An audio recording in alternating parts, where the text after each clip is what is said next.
Olá, meu nome é Antônio Paulo de Matos Donadelli e hoje nós vamos falar um pouco de direito eleitoral, né? Quais as condições para que alguém seja candidato? Quem pode se candidatar? Quem está impedido? Quais são as inelegibilidades? Quais são as causas de suspensão ou perda de direitos políticos? Então, nós vamos tratar desse assunto, que é um assunto que está muito em voga agora na época das eleições. Para iniciar, vamos começar aqui a transmitir nossos slides. Vamos ao tema da aula, né? O que impede uma candidatura? O que pode impedir alguém de ser candidato? Aqui, com o nosso primeiro slide, temos aqui o que é a capacidade eleitoral passiva, né? A capacidade de ser votado, ou também chamado ius honorum, né? Quem pode ser honrado com o voto, né? Quem tem a capacidade eleitoral passiva. A capacidade eleitoral passiva, ela pode ser impedida ou obstada por duas causas principais, né?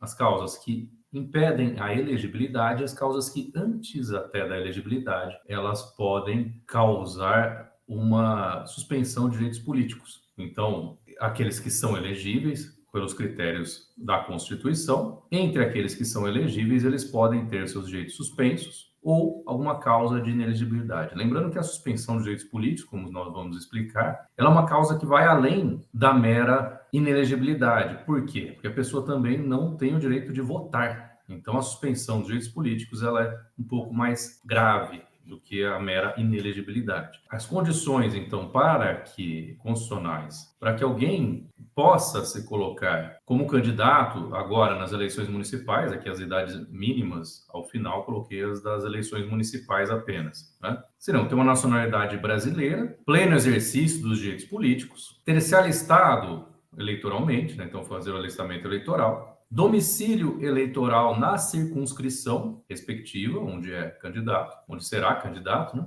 E filiação partidária. E ainda uma idade mínima de 21 anos para prefeito e vice e 18 anos para vereador. A filiação partidária, eu destaco aqui no Brasil, nós não temos as candidaturas independentes, como nós temos em outros países. Aqui é necessário que você esteja filiado a algum partido para se apresentar como candidato. Há várias condições eleitorais que estão vinculadas à existência do nosso sistema partidário. O nosso sistema partidário, pluripartidário, que surge na Constituição de 88, em oposição ao anterior regime de dois partidos apenas, restrições aos demais, ele surge como uma importante conquista democrática e essa existência de múltiplos partidos ela foi muito cara ao Constituinte. E até hoje, o Supremo Tribunal Federal tem defendido o pluripartidarismo, inclusive colocando direitos das minorias partidárias de representação em comissões, por exemplo, no Congresso Nacional, e de exercício dos seus direitos, né? Então, essas minorias partidárias também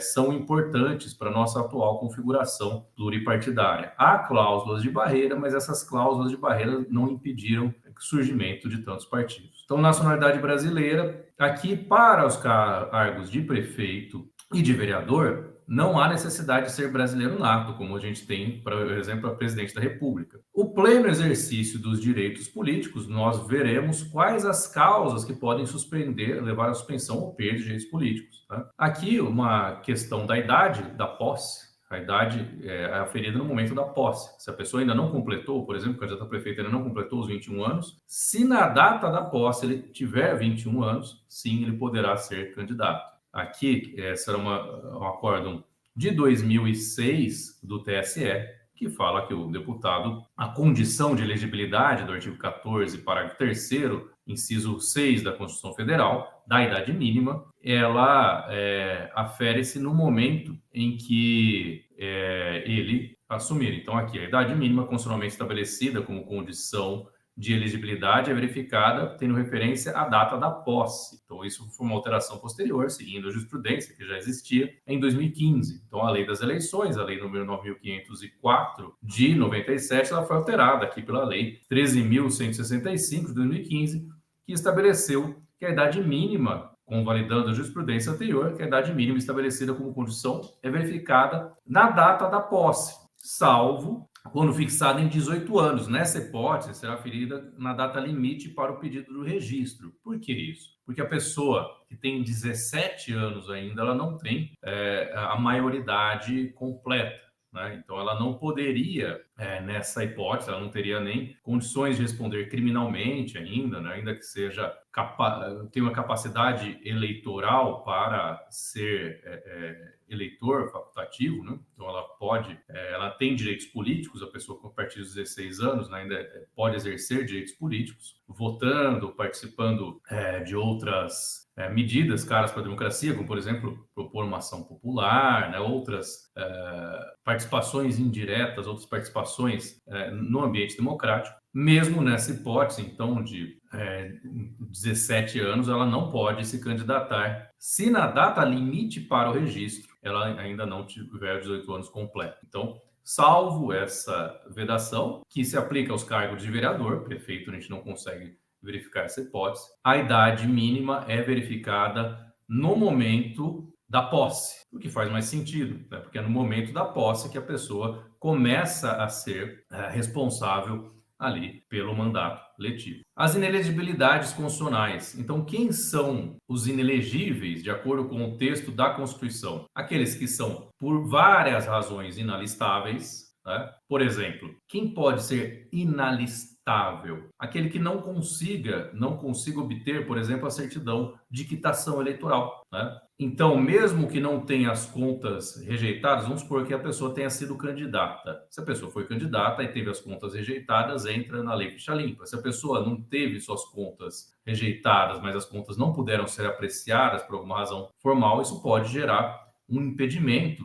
de obtenção de quitação eleitoral, e isso ela se torna inalistável, e inalistável não pode se apresentar ao pleito. Analfabetos. Então, os analfabetos, eles não podem ser candidatos a qualquer um dos cargos eletivos. E como que eu comprovo que sou alfabetizado? Dependendo da escolaridade, comprovando a escolaridade, já comprova a alfabetização. Nos casos em que não existe essa escolaridade, ela pode ser comprovada de outras maneiras, né? Como um teste ou uma declaração, né? Que pode depois ser conferida ou ser verificada pela Justiça Eleitoral. Eu destaco aqui o caso do ex-deputado Tiririca, que teve que comprovar essa condição de alfabetizado e o fez.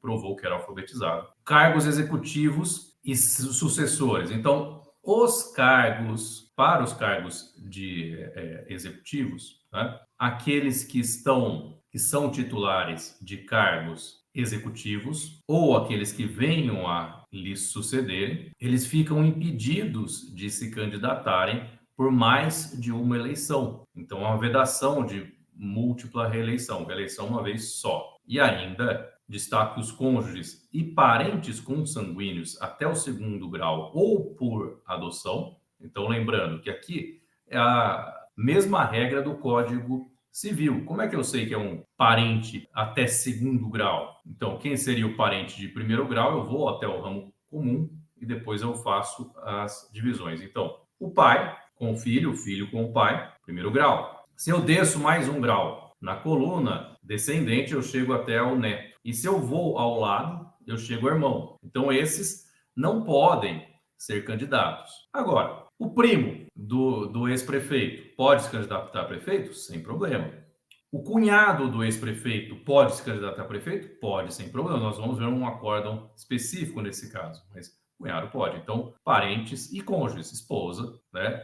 Marido, também união estável entra aqui, concubino também entra, né? Nesse caso do cônjuge. Ou aquele que tiver substituído o mandatário, né? Nos últimos 6 meses. Então, esse também não pode se candidatar. Então, aquele que... E também os parentes daquele que tenha substituído. Então, aquele que entrou ali substituindo o prefeito, o vice que entrou, também tem essa vedação, né? Militar. O militar, se ele tem menos de 10 anos de serviço, ele pode se afastar para se candidatar. Caso contrário, não pode. Agora, o militar de profissão, que tem mais de 10 anos, ele pode se candidatar, mas se ele for eleito, ele passa para inatividade. Então, o militar tem essa incompatibilidade e ele tem que se afastar se ele tem menos de 10 anos, e se ele tiver mais de 10 anos, ele já passa para inatividade no momento em que ele é eleito. Aqui, a reeleição de prefeito, né? Esse aqui é um recurso contra expedição de diploma, no caso do prefeito itinerante, ele que muda de domicílio. Exercício consecutivo de mais de 2 mandatos de chefia do executivo em municípios diferentes. Impossibilidade. Ainda que haja desvinculação política, com respectiva renúncia ao mandato exercido no município antes de operar-se a transferência do domicílio eleitoral, não se admite a perpetuação no poder, somente sendo possível eleger-se para o cargo de prefeito por 2 vezes consecutivas, mesmo que em localidades diversas, tendo em vista o princípio constitucional republicano. Essa aqui é uma decisão também do TSE, que estão os dados dela, é de 2010, uma decisão de 2010 do TSE.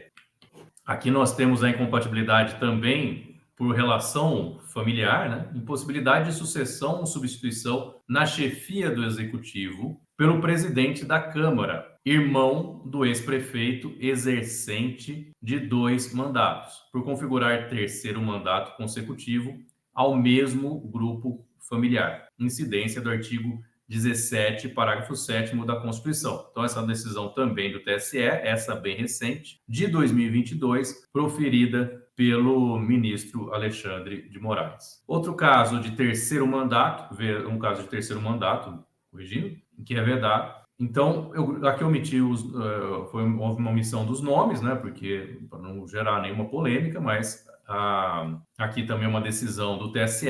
Eu coloquei aqui o caso em que em 2012, ele foi eleito para a chefia do executivo, sucedendo seu cunhado, que exerceu o período de 2009 a 2012, o mesmo cargo eletivo. Em 2016, ele foi novamente eleito para a prefeitura. E a despeito de ter o seu registro de candidatura indeferido, por incidir na vedação constitucional do terceiro mandato, exerceu sob tutelas cautelares. No caso, a assunção do candidato ao cargo de prefeito não constituiu hipótese de substituição precária, mas evidente exercício da titularidade. A Constituição veda a perpetuação de uma mesma pessoa no poder. Aqui é a mesma pessoa no poder por mais de 2 mandatos, mesmo que tenha exercido um deles, ainda que a título precário, né, porque é liminar cargo, mas ele estava exercendo como titular. Então, nesse caso, também o TSE vedou a candidatura, entendendo que tratava-se de um terceiro mandato. As inelegibilidades da ficha limpa, que nós vamos entrar depois de falarmos rapidamente, nós vamos entrar propriamente nessas inelegibilidades da ficha limpa, depois de tratarmos propriamente das suspensões de direito político, mas elas tratam de, constitucionalmente, né, a Constituição é que previu a existência de uma lei que tratasse de inelegibilidades e ela trouxe alguns critérios que são seguidos pela legislação infraconstitucional. A vida pregressa, moralidade, probidade administrativa e legitimidade das eleições, ou seja, aquele que comprometeu a legitimidade das eleições por abuso de poder econômico ou abuso de poder político, ele pode ficar inelegível. Então, essas questões relativas à vida pregressa, moralidade, probidade administrativa, elas podem e são taxadas na legislação infraconstitucional como causas de inelegibilidade. Lembrando aqui a diferença fundamental entre inelegibilidade e a suspensão de direitos políticos, né? Os direitos políticos, eles vedam a capacidade eleitoral ativa e passiva. Aqui nós estamos falando somente da capacidade eleitoral passiva, então a pessoa não pode se candidatar, ela não é elegível. E quando que eu verifico se a pessoa tem os requisitos para ser eleita, quando que essas inelegibilidades são aferidas? No momento do registro da candidatura. Então, nós temos o processo eleitoral que ele já se iniciou esse ano, porque já temos ali um ano eleitoral, né? Então, já temos ali as movimentações dos partidos para escolherem seus candidatos, né? Já temos até pré-candidatos, e depois que a convenção partidária escolhe o seu candidato, aí esse candidato pode fazer o seu registro eleitoral. E aí, a partir do momento do registro dessa candidatura, registro eleitoral da candidatura, então nós passamos aí a ter essa aferição no momento do registro, se a pessoa tem algum problema de elegibilidade. Se houver, o registro não é deferido. Hipóteses constitucionais de suspensão ou perda de direitos políticos. Aqui estamos tratando do artigo 15 da Constituição. Aqui, nesse caso, né, do artigo 15, eu lembro que o artigo começa dizendo que não existe hipótese de cassação de direitos políticos. apenas de perda ou suspensão e as descritas no rol taxativo da Constituição. Agora, o que seria a cassação? A cassação, ela ocorria no regime anterior, né, no regime militar, em que a pessoa sem ampla defesa, sem devido processo legal, era simplesmente comunicada de que não tinha mais direitos políticos, eram cassados por decisão política e muitas vezes arbitrária, autoritária. Então isso é que é vedado. O que ocorre? Com respeito ao devido processo legal, com respeito à ampla defesa e contraditório, nós podemos ter causas, então, da perda ou suspensão de direitos políticos, nas hipóteses taxativas trazidas pelo artigo 15 da Constituição, e aqui descritas na tela. Cancelamento da naturalização por sentença transitada em julgado. Ora, se for um cargo que pode ser exercido por um brasileiro naturalizado, se ele perde essa naturalização, ele perde a condição fundamental da cidadania. Lembrando aqui que a gente, tratando de direitos políticos, nós tratamos do aspecto fundamental da cidadania, que é aquele participante da coisa pública, aquele que pode exercer voz ativa num regime democrático. Então, os indivíduos podem ser tratados em seus direitos e deveres sob diversas óticas. Quando estamos tratando de cidadãos, estamos pressupondo algumas questões. Por exemplo, se ele é um cidadão, estamos vivendo num regime democrático. Se ele é um cidadão, a gente não está mais tratando de um súdito monárquico, a gente está tratando de alguém que participa, alguém que tem voz ativa, alguém que integra como agente e com poder de decisão na coisa pública. E os estrangeiros, evidente, aqueles que não são nacionais do Brasil, eles não, em regra, não incidem, não votam, não são votados, não participam da nossa formação democrática, não fazem nem ação popular. Então, o cancelamento da naturalização por sentença julgada representa a perda de direito político. Agora, nesse caso, a pessoa que não tem direitos políticos, eu lembro que ela também não pode votar, nem ser votada, nem exercer qualquer um dos direitos inerentes à cidadania brasileira. Incapacidade civil absoluta. A capacidade civil é regulada pelo artigo 3º do Código Civil, e ela coloca como absolutamente incapazes as pessoas que ainda não têm 16 anos. E a lei eleitoral coloca também a pessoa com menos de 16 anos sem capacidade eleitoral. Ela não pode votar, não pode ser votada, não pode sequer tirar título de eleitor. Outras causas que podem impedir a capacidade, que podem ser supervenientes, são pessoas que por alguma doença elas não podem mais exercer atos da vida civil. Ocorre que o Código Civil, no seu artigo 3º, agora com alterações recentes, ele não traz outras hipóteses de incapacidade civil absoluta. Então vejam o problema que nós criamos aqui para o direito eleitoral. E a capacidade relativa, ela é determinada por uma sentença que determina a interdição da pessoa. O meu entendimento sobre o caso. Se nessa incapacidade civil, que agora, mesmo que seja chamada de absoluta, a pessoa não tiver condições mínimas de escolher sobre atos da vida civil, isso também pode se estender ao direito eleitoral, sim. Se a pessoa não tiver capacidade de manifestar sua vontade de maneira nenhuma, ela não pode também votar e ser votada. Condenação criminal transitada em julgado. Aqui eu peço muita atenção. Por que eu peço atenção aqui? Porque quando a gente fala em condenação criminal, a gente pensa na lei ficha limpa, mas não é o caso. Aqui é uma suspensão de direitos políticos. Ele pode estar ou não na lei ficha limpa. A lei ficha limpa, ela não abrange todos os crimes. Então, pode ser uma condenação criminal que não esteja descrita ali no rol da ficha limpa. Se ela não está descrita no rol da ficha limpa, a pessoa está condenada com trânsito julgado, aqui não estou falando de ficha limpa, estou falando da Constituição, e ela pode votar ou ser votada enquanto durar o efeito da pena. Enquanto ela estiver cumprindo pena alternativa, sursi, tudo isso, ela entra ali nessa hipótese de suspensão de direitos políticos. Recusa de cumprir obrigação a todos imposta ou prestação alternativa nos termos do artigo 5º, inciso 8º. Aqui é o caso da pessoa que tem, por exemplo, alguma condição religiosa, confissão religiosa, que lhe impeça de cumprir o serviço militar obrigatório, se convocado. Esse impedimento, ele pode ser substituído por uma prestação alternativa. Então, você não precisa fazer treinamento militar, você pode fazer um serviço à comunidade, por exemplo. Então, há uma prestação alternativa para aqueles que, por essas razões, não podem prestar o serviço militar. Agora, se ela se recusa também à prestação alternativa, aí sim, ela tem suspensos os direitos políticos. Improbidade administrativa. Aqui também eu peço muita atenção para que a gente não confunda com a lei ficha limpa. Quem é condenado por improbidade administrativa, nos termos da lei ficha limpa, desde a condenação em segunda instância, por 8 anos também está inelegível. Mas aqui não se trata de inelegibilidade nem do prazo da lei ficha limpa. Aqui se trata de improbidade administrativa com trânsito julgado e ainda com pena própria. É uma pena de suspensão de direitos políticos. A pessoa não vai votar. A pessoa perde o título de eleitor. Então, essa aqui é mais grave. É uma sanção mais severa, pelo menos nesse aspecto, mais severa. Tá? Então, trata-se de improbidade administrativa transitada em julgado, nas hipóteses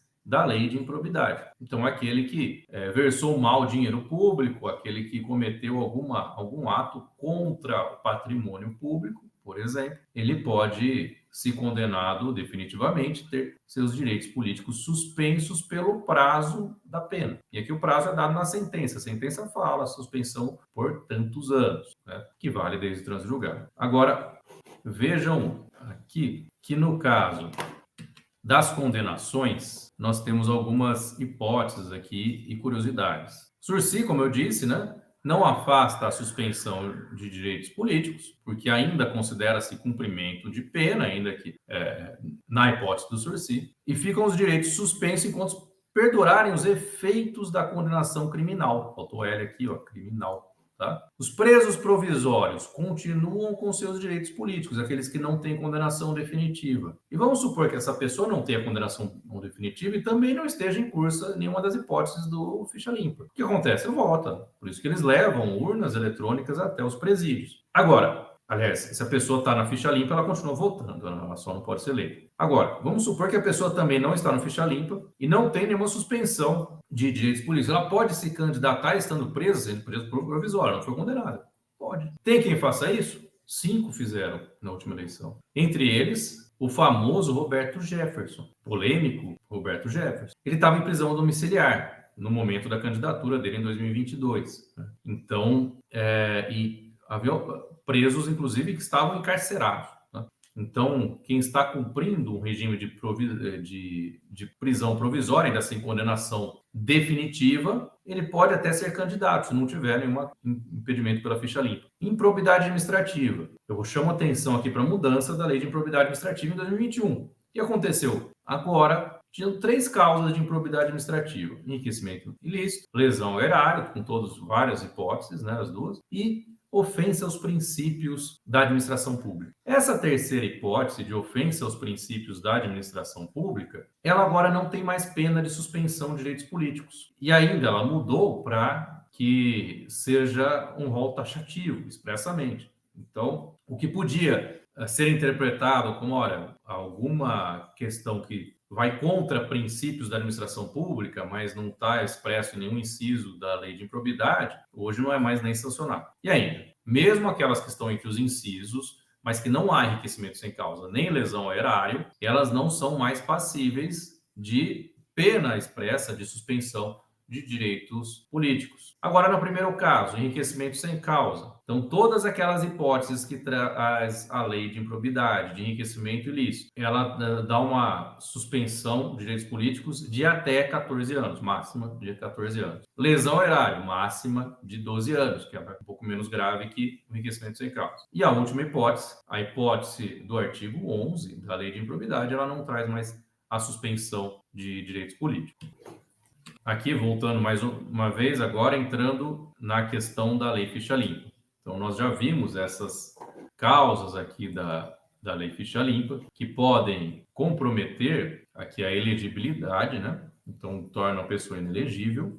E agora nós passamos para as causas mais específicas. Eu vou deixar essa questão da lei ficha limpa para a próxima aula. Uma aula específica de mais 30 minutos, somente sobre as causas da lei ficha limpa. E retorno com vocês nessas hipóteses que tratamos de suspensão sempre que necessário, suspensão de direitos políticos ou perda de direitos políticos, tá bom? Então, agradeço a todos pela atenção e até o nosso próximo encontro.